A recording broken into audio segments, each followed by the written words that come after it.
Have you ever wondered what the end game is for an economy? Today, we're going to dive into a really fascinating concept called steady-state growth, which is really a quest for perfect economic balance. Okay, so let's jump right in. What on earth is this steady state thing? Well, imagine an economy that's in perfect harmony, just growing smoothly and predictably. That's the ideal we're talking about here. Picture this. Everything, and I mean everything, from output to capital, even the population, is growing at the exact same, constant pace. It's like a perfectly synchronized dance. That, right there, is what economists call the long-run equilibrium. And, this idea is so, ideal that the famous economist Joan Robinson actually called it a golden age. She basically said it's a mythical state of affairs, a beautiful idea that's probably way too good to be true for any actual economy. Okay, so if this is the ultimate goal, the big question is, why is it so ridiculously hard to get there? What's the catch, right?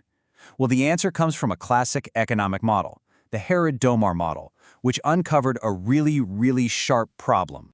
See, this model is built on some super strict, really inflexible ideas. It kind of imagines an economy in a box, where the saving rate is always the same, the relationship between capital and output is totally fixed, and you can't just swap out machines for people. And it's that rigidness that creates this huge problem. All right, this is the real heart of the issue. For an economy to hit that smooth, steady growth, two things have to be perfectly equal. You've got the warranted growth rate, which is basically your savings rate divided by your capital output ratio.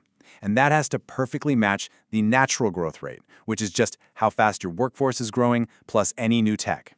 The big problem? All those numbers are decided by completely different things. Getting them to line up is, well, it's like trying to balance on the edge of a knife. The slightest wobble, and boom, you fall off into crazy inflation or a massive recession. So how in the world do you get off this dangerous knife edge? Well, think about it. If being too rigid is the problem, then the solution has to be flexibility, right? And that's exactly what a new group of economists, the neoclassical school, figured out. They came in with some really smart ideas. Their first big idea was, hey, the real world isn't nearly that rigid.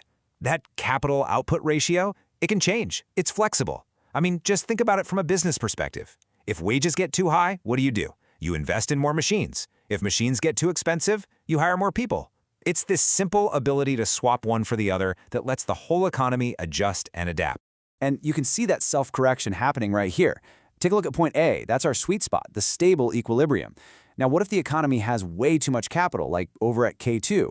Well, the return you get on all that extra capital starts to drop, so people naturally invest less. And the opposite is true too. If there's not enough capital, down at K1, the returns are super high, so everyone wants to invest more. It's like these market forces are a kind of economic gravity, always pulling everything back to that stable point A. Okay, so the second piece of this puzzle is that the saving rate isn't fixed either. It's flexible. The old model just assumed everybody saves the same fixed percentage. But the neoclassical thinkers were like, hold on a second. The total amount an economy saves really depends on how the money is divided up between wages for workers and profits for businesses. And it's a pretty simple observation when you think about it. People who earn profits from their investments tend to save a lot more of their money than people who earn a weekly paycheck. So it follows that if the share of profits in the economy goes up, the overall saving rate goes up with it. And if the share of wages goes up, the saving rate goes down. This creates another amazing automatic balancing mechanism for the economy. And this visualizes exactly how that income split helps maintain the balance. At that equilibrium point, point A, you can see the economy's total output is divided between labor and capital. That chunk from O to W, that's all the wages paid to workers. And the chunk from W to Y, that's all the profits earned by the owners of capital. When that split is just right, when it matches up perfectly with how productive each group is, the economy just locks in on that stable path. But wait, we've missed a huge piece of the puzzle so far. One massive factor we haven't even talked about yet is technical progress, innovation. This is the real engine of long-term growth in the world we live in. So what happens when we throw that into the mix? Specifically, we're talking about something called labor-augmenting technical progress. Now, that's just a fancy way of saying any new tech or idea that makes every single worker more productive. It basically creates an effective labor force, one that's growing way faster than the actual number of people. And check out the result. When you bring technology into the picture, the economy doesn't just snap back to its old balancing point. Nope, it finds a brand new and much better equilibrium at point E. At this new, higher level, the output for every effective worker is way up. And this is the real kicker. It's technology, it's innovation, that's the thing that really drives long-term growth and makes our lives better. Okay, so after all this theory, what's the bottom line? Why should you care? Well, it matters because these models give us some incredibly powerful clues about how our real-world economy actually works.